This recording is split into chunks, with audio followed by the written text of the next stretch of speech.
Once again, it's on. Hey, what's up? It's yours truly, Lorenzo Ice-T Thomas of the Sports Brothers, and it's now time to talk some Miami Dolphins football. Well, preseason, it has kicked off. It is official for your Miami Dolphins and, of course, my Miami Dolphins. And we are just so excited about this upcoming season because, there are so many things to be excited about when it comes to this football team. You can look back at last season, the 2020 season, where the Miami Dolphins went 10-6. Now there's 17 games, and will we be able to win 10, 11, 12, 13 games this season? We'll definitely have to wait and see. But it all definitely starts with a preseason game, which some of these young players have yet to play.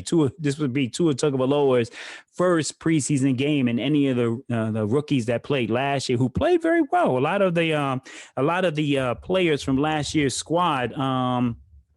A lot of the draft choices got a lot of time on the field last year. So it will be interesting to see how they perform in their first preseason game. So we're definitely excited about it. And I want to thank you so much for checking in. And make sure if you're watching this video on YouTube that you subscribe. Please subscribe to the channel. Did I get my subscribers up? Like the button. Boom, hit that, smash it, crush it. Like it, of course. The more you like it, the more people will check it out, because here on this channel, yours truly, Lorenzo Ice-T Thomas, will definitely be giving you all the Miami Dolphin content that we can come up with. And normally we cover the team on the field, giving you a pregame report and a postgame report. We'll just have to wait to see what the NFL says.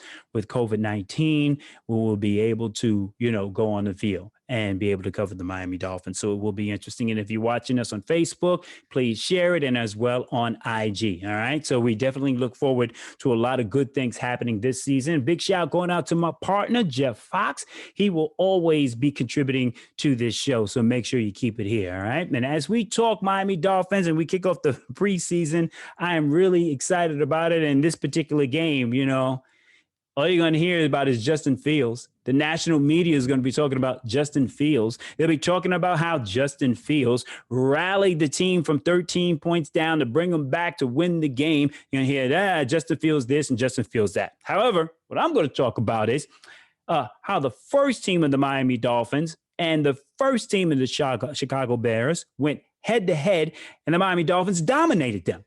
And even Coach Brian Flores feels that the Miami Dolphins performed well in the first half. Talk to me, Coach. We did some good things, executed in some instances, didn't execute in some other instances. I thought, played well defensively, got off the field, played well in the kicking game, punt return unit, got some positive plays there with Jakeem and Jalen. Offensively, we actually moved the ball. We just didn't finish drives. So, and when you don't finish the drives, when you can't punch it in from the one, turn it over in that area of the field, that comes back to bite you. They definitely did bite today, and they left a lot of points on the field. The Dolphins played without Devontae Parker, Will Fuller, Albert Wilson, and they were on the sidelines. And on the defense side of the ball, they didn't have Xavier Howard, Byron Jones, and rookie Jalen Phillips didn't play today. So it was quite interesting. Some of the star players that didn't even play in this game, but yet and still, it was a dominating first half performance by the Miami Dolphins, where they totaled 212 yards in the first half, and Tua Tagovailoa was responsible for most of that. And Coach Flores felt that too. He felt that Tua had a good game. I think he did a lot of good things. I thought he made several good throws. I know he had the drop with Shaheen early. I want to say he had another drop, but he fired the ball in there on a couple in cuts, made some good decisions. Obviously, the one bad decision in the red zone. And we talked about it. I mean, he knows exactly what he should have done with the ball there, and correctable. That's what we talked about as a staff. Something that's very correctable, and he'll make the correction, and we'll move on and get better from it. I thought I did all right. There were a lot of things that we need to clean up offensively. With our communication, more so our execution with our plays that we're given. But first time coming out, in a real game-like situation, environment. I thought it was pretty good for the first time. Obviously, there's a lot of things that we need to clean up, but that's what we got film for. When we hop onto the plane, we'll take a look at some of those plays that didn't go the way we wanted two, and we'll get those fixed. Yes, the Dolphins definitely have to get better when they enter the red zone. And if it wasn't for the goal line stand by the Bears, they held the Dolphins to 3 points. And Tua's interception in the red zone later on in the second quarter, the Dolphins should have been leading basically 21-0 with less than a minute left to go in the first half. So you just have to really consider the fact that they drove up and down the field. They didn't have problems moving the ball. They just had problems when they got into the red zone. And it was just interesting how the team just broke down. And we'll take a look at how dominant this team was. So let's take a look a little bit even more further into what the team did as the Miami Dolphins first team took on the Chicago Bears first team. And one of the most important players on the field today was Nick Needham. He was one of the players that was all over the field, and he did a great job. Talk to me, Nick. Just step up to the plate. Whatever they need you to do, just go out there and compete. And when them guys get back in there, play my role, and whatever needs to be done, I'll do it. Playing without Xavier Howard and Byron Jones says a lot when this defense is shutting down the Bears' offense. How did it feel, Nick? I think as far as the first half, we was really connecting as a group. So just trying to build on that next week and the week after and just into the regular season. Yes, and offensively, Parker, Fuller, Wilson were not in the game, and you figured that the Dolphins would focus on the tight end position. Well, on that first drive, Adam Shaheen dropped a potential first down, which stalled that first drive. And if you notice that this team for the Bears was in the backfield a lot during the first half.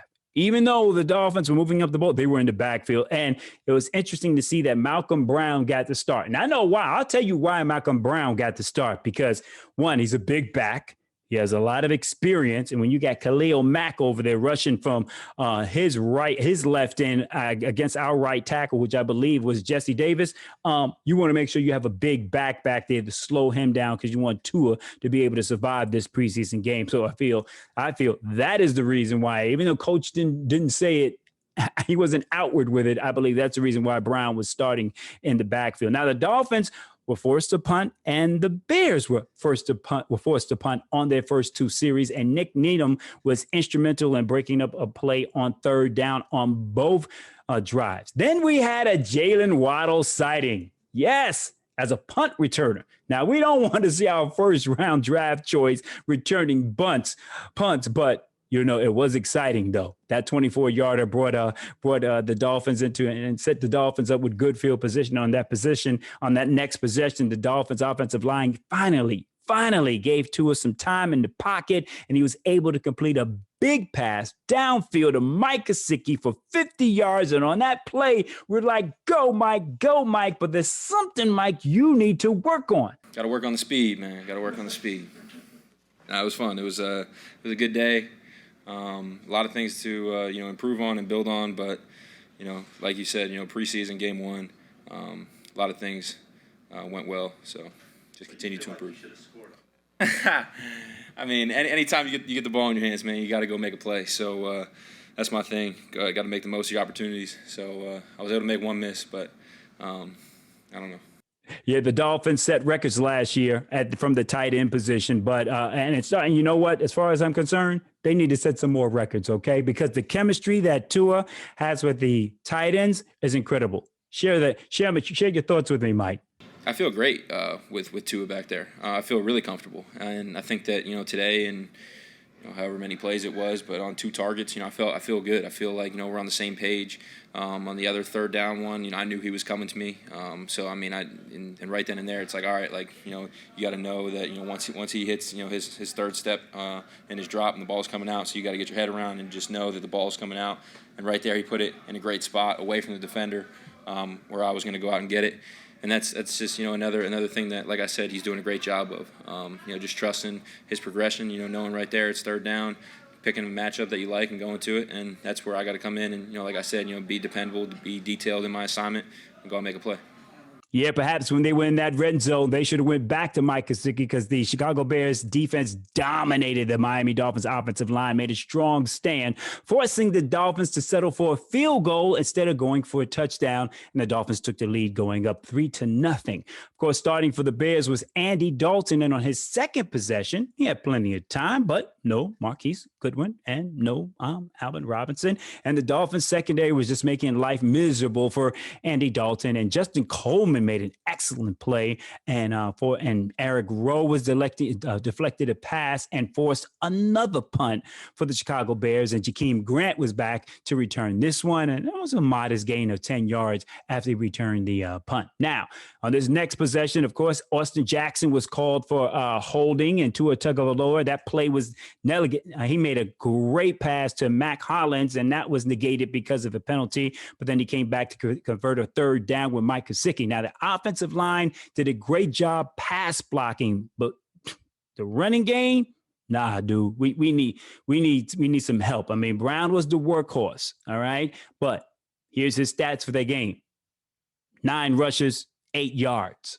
Okay, the running game was going backwards, but Tua was doing well. He was 7 for 7 on one drive, converted a 4th down, but at the end of that drive, Tua throws an interception in the end zone, and it looks like he was just late to throw the ball, and another blown opportunity to put 7 on the board. And of course, Tua Tagovailoa was asked, what should you have done differently on that play?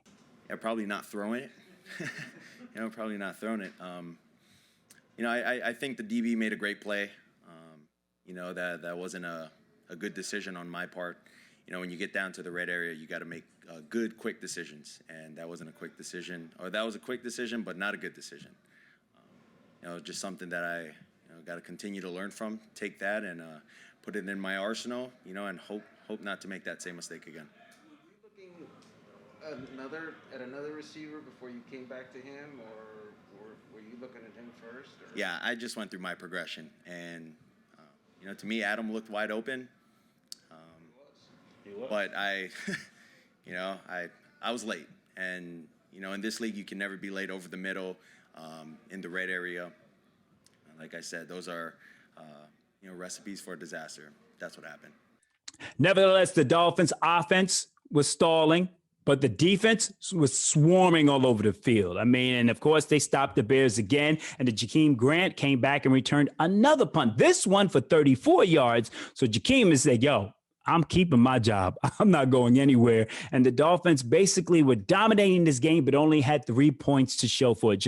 Jacoby Brissett comes into the game. And of course, the Bears front four still continues to pressure the QB. They are blitzing as well. They're throwing linebackers and corners in there as well. But Jacoby was able to drive the team down the field to get another field goal on the board where the Dolphins took the lead 6-0. Now, the Dolphins offense should have had at least 2 touchdowns at this point in the game. But as the first team came out, second team came in, these wide receivers were not getting a lot of separation. And of course, the front of the Bears was getting a lot of pressure on the Dolphins. Now, the cornerbacks of the Dolphins were putting pressure on the Bears. Wide receivers still shutting down this offense. Needham, Rowe, and of course, Coleman basically held the Bears. The defense held the Bears without a first down for basically the entire first half. All right. Justin Fields comes into the game, and then what happens? He fumbles the snap. All right.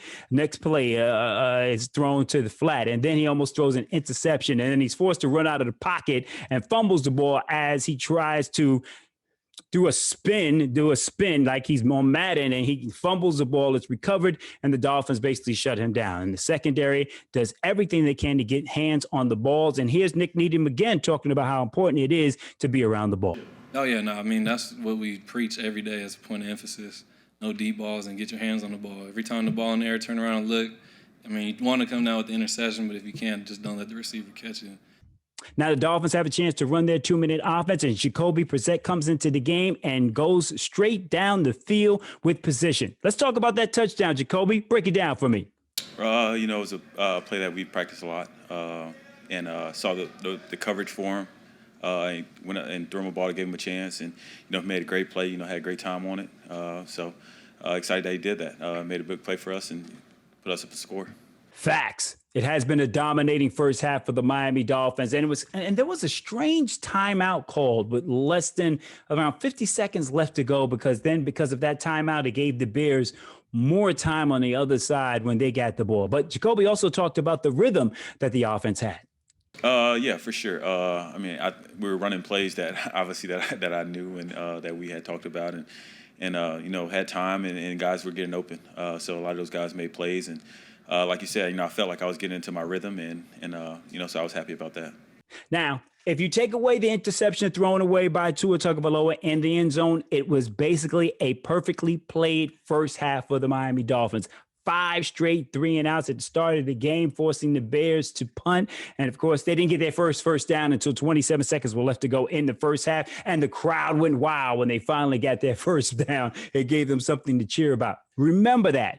5 straight 3-and-outs, and that is without Xavier Howard and Byron Jones and Jalen Phillips. So the Dolphins played somewhat of a prevent defense over those last 40 seconds, and they allowed Justin to drive them down the field, and the Bears were able to convert a 53-yard field goal to close out the half, 13-3, the Miami Dolphins. So when we just look at the first half, you got to give it to the Dolphins. However, you got to credit also the Bears defense because they were only down by 10. So it was a goal line stand and then the interception that, only led to 13 points of the Miami Dolphins. And then when the second half happened, once it was kicked off, it was a whole new game.